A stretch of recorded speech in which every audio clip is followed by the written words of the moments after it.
Hey guys, welcome back to the Crypto Corner. I want to make an episode today to kind of give the current state of cryptos today. We've had some recent action here, and I want to kind of go over my observations over the past few days and get your guys' impressions as well.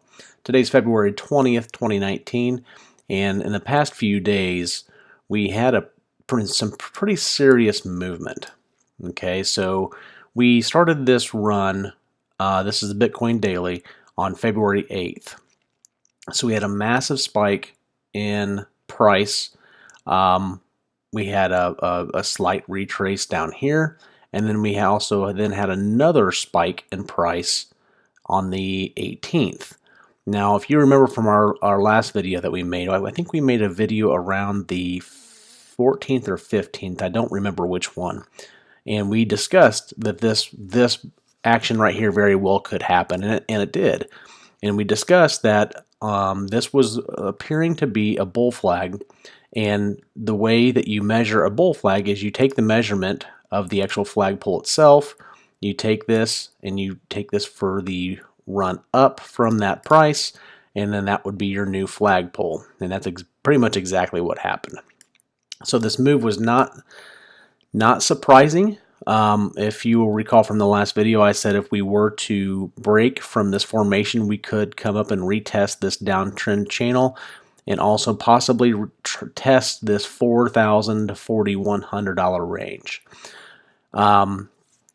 Now, when you're looking at this formation, I've been noticing that there has been a lot of sentiment change in the market in the past 48 to 72 hours. Okay, everybody's screaming for bull run, and I wish I could share their sentiment, but however, I look at things a little bit differently, and it still worries me, because at the end of the day, guys, if you look at the macro view of this, okay, look at the big picture here, we can see that we are still forming lower high after lower high after lower high, and so on. You know, we're still making lower highs over and over and over and over. You know what I mean? So this has not shown me anything yet that would indicate that we are done with the bear market. Once we make a new higher high, then maybe we can explore that option. But until this shows me proof, then I still believe we're in a strong bear market. Okay, if we can come up and we can get up above the $4,100 range, or even technically really the $4,200 to $4,300 range, if we could get up in here and start using this as support, then maybe we can talk about being out of the bear market. I don't see it in the cards right now. And one of the reasons why I see it right now is that we have, you can see in the past few days, this massive run up. We came up pretty much right to this resistance area right here. You could see this red box here. I drew this because you could see all of this congestion in this area right here. We have used it for as support, or I'm sorry, resistance a couple of different times, resistance a couple of different times. We had a lot of price action within this box, lots of support and resistance in here. So this is a major area that's going to be a very big battleground area to get through this area. So you can see when we came up almost right to it within a few bucks. We came up to it again, got rejected, came up to it. We're currently fighting it right now, and we're being pushed back down. So this is acting as think of it as like a magnet. When you turn the polarity around backwards and you try to push two magnets together that are not the polarity is backwards. That's what this area right here is doing. It's pushing this down. Okay, we have middle moving averages moving down. That's also going to be providing as some resistance. I think of it as another magnet that's coming down to push this price down. We've had some decent volume come in, which that helps, But one thing that really kind of concerns me, guys, is this right here. So the RSI is entering definitely overbought territory. So right now our RSI is at 71.79. Anything over 70 is overbought. So when we get those overbought conditions, we oftentimes will have a retrace.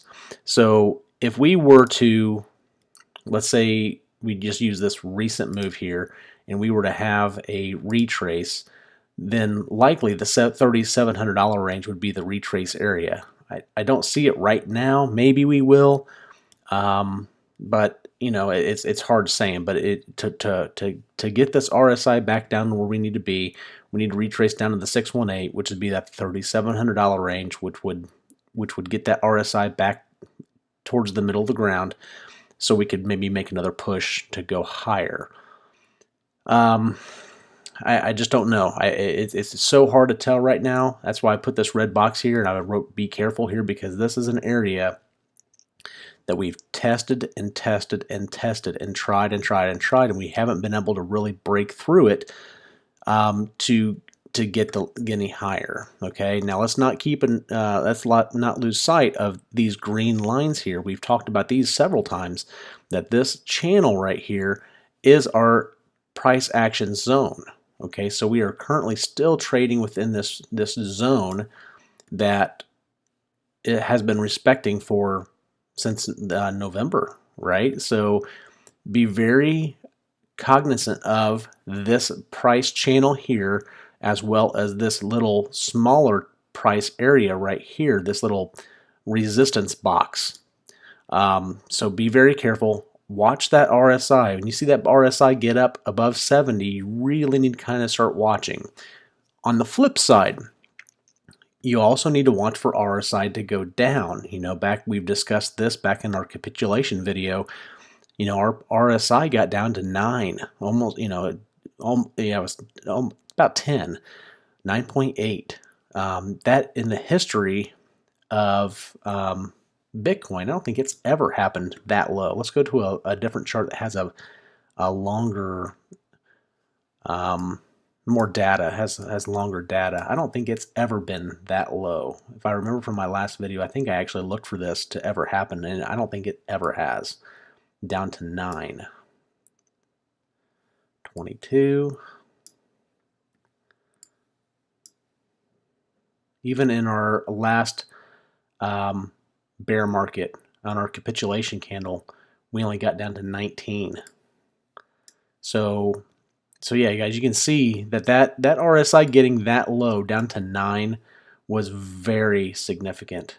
So even, yeah, the very beginning of this chart here, which is the Bitstamp chart, which I know there's BLX has a little bit longer one, but you know, getting down to 9 on the RSI, it was very significant.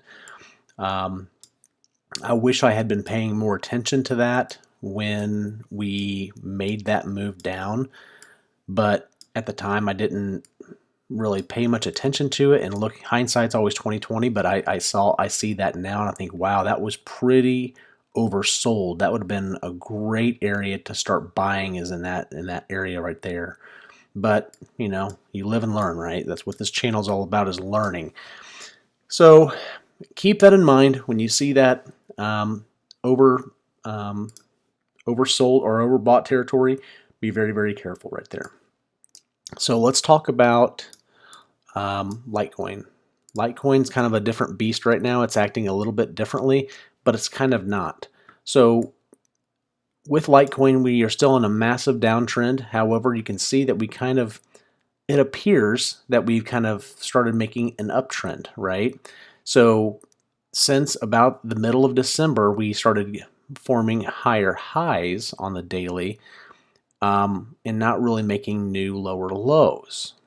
Okay, so but then again, what we're facing right now is this red resistance box area is an area of extreme support and resistance. So this is another area where we are going to be fighting big time. Okay, so we started forming this area back around the middle of last year, back in August. So we are fighting in this channel right here of price action. So we dropped back below it. We started coming back up. We can see we touched this area the beginning of February, and we are currently just inside this box here. And so it's battling our middle moving averages. We've blown past them, and we are currently in this box. You can see how much congestion's in here. So this, if we were to clear this box, which is up around the $60 range, then maybe that would be something. Until that happens, it's going to be tough to say, because let's look at this, guys. If for some reason, let's say that Litecoin starts making new higher highs, right? Let's say it gets up to here, and then it retraces down, and it drops back down, okay? In the macro view of everything, would these be considered higher highs, or would it just be lower high, lower high, lower high, lower high? You see what I'm saying? So yeah, even though we had in the small trend, we've had some higher highs. Macro view is what's it going to look like in the big picture thing. That's why I always say to always make sure you look at the big picture. Don't get so zoomed in on the little things. Okay. So that's Litecoin. So be mindful of what's going on, especially if we are to break through some of this resistance here. But just be careful. This is a very, very tricky zone right here. Right now, I'm sitting out of Litecoin. I don't have any positions in Litecoin right now because this is a very dangerous area right here. We discussed. Actually, I take that back. We did not discuss. I actually tried to make a video yesterday, but my recorder messed up on me, and I could not publish this video. So I actually explained in this video yesterday that was never published that I entered a trade into XLM. What was happening with XLM is that we've been in a downtrend since about November. Okay, this white line here, this is kind of the downtrend angle. And what happened is we busted through this downtrend angle, and I was keeping my eyes really close right on this. Because if you guys aren't familiar, XLM is a very strong project, so it's not like one of these low volume crap coins that, you know, doesn't have any volume. No, it's I believe it's sitting at number 9 on the top 10 list for the crypto list. So it's definitely a very strong project. But what happened is it started kind of bottoming out here, at least short-term bottoming out, and then we had a candle that busted through this downtrend mark. So once it busted through there, I entered a trade right in this area right here, represented by this yellow dotted line. So what happened was, so we busted through. I got in right after that break of the downtrend. We kind of consolidated out a little bit. We busted back up through there and started making some pretty decent moves. And then when we had a retrace yesterday in Bitcoin and in Litecoin, it dragged this back down with it. So we are currently, I'm currently still sitting in profit, not a lot yet, but I have my profit targets set. So hopefully we can get another short-term run up and start hitting some of these targets that I have set. So that's one thing to keep in mind. If you do enter a trade, make sure you have a plan to take profits. You have to have a plan. You have to have something in place, and you're not going to just hope that this goes to the moon, because we've all seen what happens in crypto. It'll pump for a day or two, and then it'll come right back down. So take profits when you can. You know, if you wanted it to be really conservative, you could draw out a Fibonacci, and you could see where we went down. We came down, and we came down to, I guess, the 618. It came down and retraced to the 618, and then came back up. So you could draw a Fibonacci out to see where some recent where we bottomed out here. This is my first time doing this. I'm not sure if this Fibonacci is going to line up correctly or not, so bear with me here. So We came to the 786. We retraced down to this. So yeah, you could use these Fibonacci levels as profit targets. Okay, you can see how they actually kind of line up. And again, this Fibonacci may not be exactly perfect, but it's just for illustration purposes only. So if you entered into this area right here, you could see that possibly a first target, which is a low one, would be the 786 at 2252. 618 would be the 2389, which kind of lines up with this kind of congestion right here that we used as support and resistance, so that would be a good profit target. The next one, which is the 50 line, 2485, which the 50 line is not a real Fibonacci level, but people do use it. You can see the congestion we had here, and then the 382, which also lines up with some congestion we had right here. So the Fibonacci levels, they actually do work, and if we get higher than that, the 236, you can see we bounced right off this level here. So you could generically use the Fibonacci levels as your profit targets, so that's one easy way to do that. So anyway, I'm going to wrap this video up for today. If you guys have any questions, if you guys would like to see something different in these videos, please let me know in the comments below. If you like these videos, give me a thumbs up, subscribe, and hit that notification bell so that way you can get these videos as soon as they come off the press. But if you guys have any questions, please leave them in the comments below. I'm all ears. I'm trying to grow this channel, so if you have any questions, comments, concerns, suggestions, please leave them down there, and I'll see you in the next video.